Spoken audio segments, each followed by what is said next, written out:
Hey guys, Austin here. Hope you're doing well. Today we're talking about effort over talent. And the subtitle is that grit is the answer. So there is good news. If you feel like you're not talented, first of all, I just wanted to say it's not true. Second of all, I wanted to say that grit matters more than talent. So today we're reading a book. It's called Grit by Angela Duckworth. And it's a really good book. And it gives hope for people that feel like maybe you're not talented, or maybe you're not sure, if you have what it takes, so to speak. The good news is that grit is actually what matters more, even more so than talent. So a couple of the key points, I'll just kind of list them off here for you before I jump into it. But the first one is that grit matters. The second one is that effort is key. The third one is to show up. The fourth is that passion drives success. And the fifth one is that consistency wins. If you guys want to get a copy of this book, I do have a link for it in my little article that you'll see somewhere around here. But yeah, let's go ahead and jump into the first one. So the first one is that grit matters. So what is grit? Well, it's like a combination of passion and perseverance for long-term goals. That's like if you type it into Google, that's actually what pops up. You're like, what? Yeah, it's a combination of passion and perseverance for long-term goals. It's about staying committed to objectives despite challenges and setbacks that we face on a day-to-day basis. And kind of the key point in the book is that grit is more important than talent, which is really good news for me. But grit keeps us moving forward even when things get tough. And according to Angela, grit is what distinguishes successful people from those who give up too easily. So it's about having the tenacity to keep pushing, learning, and growing over time. And unlike talent, which is often seen as a fixed trait, like something you're born with essentially, grit can be developed and nurtured. So, and then this is a quote from the book. It says, "Grit turned out to be an astoundingly reliable predictor of who made it through and who did not." And I believe that this reference was actually talking about some of the military stuff, like the military training stuff, and they studied people that made it through and people that did not make it through. So that was the first point. So grit matters, right? And it matters more so than talent. The next point is that effort is key. So effort counts twice as much as talent when it comes to achieving success. Effort is required to develop skills. It's also required to turn those skills into achievements. And Angela emphasizes that without effort, talent is nothing more than unmet potential. And effort is essential because it drives continuous improvement. Even those with natural talent need to put in significant effort to refine their abilities and excel in life. So if you're not where you want to be today, just remember, this is the one thing that you got to remember, effort is key. Okay, and then in the book, there's a quote. It says, effort counts twice as much as talent. Okay, so that is effort is key. The next point that we're talking about is to show up, right? And I love this one. I'm looking here. I'm kind of like looking over my notes as I'm talking. I think I like this one. I think I like this one the most, right? And consistently showing up and doing the work is crucial for success. And this principle is evident in the training programs at West Point. Cadets endure physically and mentally demanding routines every single day. And despite the challenges, those who consistently show up and put in the effort are the ones who succeed. So yeah, this is what they were talking about and what I was referencing earlier. This commitment to showing up and doing the work is a defining characteristic of grit, right? And it's about being present and fully engaged in the tasks at hand, regardless of the difficulties. So when in doubt, really all we need to do is show up and do our best, which is absolutely why I love this point. Because if you think about it, what's one thing that you can control no matter what? Well, it's to show up.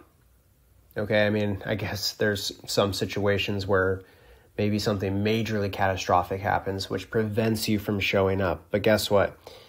Obviously, some of that stuff's going to be out of our hands, and we can't really, do a whole lot about it. But what we can do is we can, show up when we're able to, right? And, that example is like a very catastrophic example. I would say more often than not, we really have the option to show up. We can choose if we want to get out of bed at a certain time in the morning, even though it's hard and it doesn't feel good. We can choose to, not engage in so much, not important social talks at work and stay more focused on what we're supposed to be doing while we're working, right? We can show up at the gym if we don't want to show up at the gym and get our workout in, or do whatever it is that has to do with our physical fitness. So a quote from the book, it says 80% of success in life is just showing up, right? And I think that there is a lot of truth to that. And I also think, if you remember the book that we read, The 4 Agreements, I really like that book because one of the 4 agreements is to always do your best, right? Always give your best is what I like to say, but the book says always do your best. But I love that one, and it kind of goes, I think it kind of works well with this, because you can always give your best, right? That's something we can always do. Okay, next point. Passion drives success. So Angela tells us that passion is a key driver of success. It fuels perseverance and keeps us motivated over the long term. She emphasizes that passion combined with perseverance is what constitutes grit. Passion gives us a sense of purpose and direction, making it easier to stay committed to our goals. So when we're passionate about what we do, we'll be more likely to invest time and effort into it, right? So, and this leads to continuous improvement and more success. So basically, if you have a choice, and sometimes we do have to do things that we don't want to do, but if you're kind of constructing your life, trying to build build a foundation that has something you're passionate about, if you're going to try to build something that you have a little bit of interest in. It's going to make you go the extra mile, is what she's saying, right? So that quote is, passion fuels perseverance, leading to long-term achievements. So passion is a key component for success, right? And then the last one here is that consistency wins. And man, I think that this one, showing up, I think I'll put that as my number one, but I was really considering this one as well. But, maybe this one's equally as important. Maybe I have 2 number ones, right? But this one is consistency wins. So I feel like we don't even need to talk about this one because it's such a reoccurring theme in pretty much all these books that we've been reading. I mean, The One Thing by Gary Keller, Essentialism by Greg McKeown. I know I haven't reviewed this one yet, but Poor Charlie's Almanac, that one, he talks about this.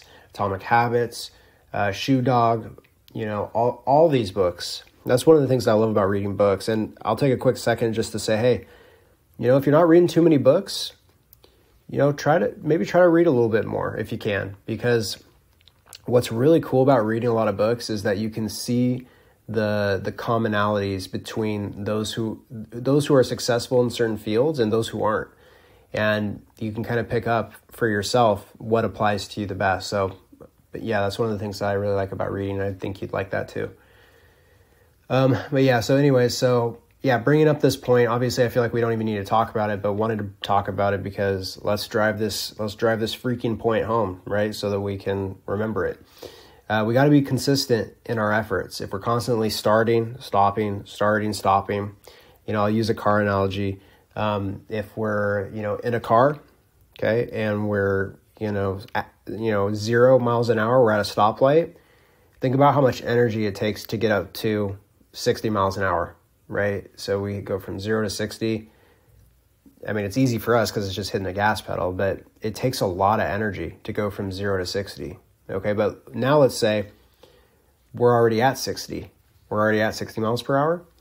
Well, if we're already at 60 miles per hour, how much work is it going to take to, keep that car at 60 miles an hour? It's not going to take a lot. But if we're constantly starting and stopping, man, we are going to just be burning ourselves out.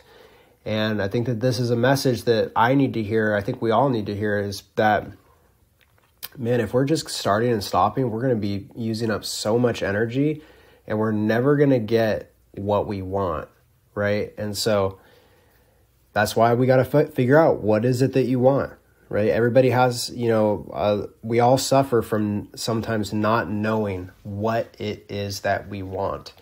And if you don't know what you want, I mean, you kind of got to figure that one out first. And it's okay if it takes a little bit of time. And yeah, you still got to do stuff in the meantime. But if you don't know what you want, you will never be able to get anything done because you don't know where you're going, right? You don't know where are you going? We don't know. So we really got to figure that out too. Okay, so good talking with you guys. The last quote on that one was small steps taken every day add up over time. Super true. Consistency wins. So the 5 points were grit matters, effort is key, remember to show up, passion drives success, and consistency wins. If you guys need anything from me, please send me an email. Would love to hear, what problems you got going on in life and, what problems you're trying to solve. And if there's, any books I can send your way or anything I can do to be of service, I would love to do it. All right, guys, take care, and I'll see you guys in the next video. Take care.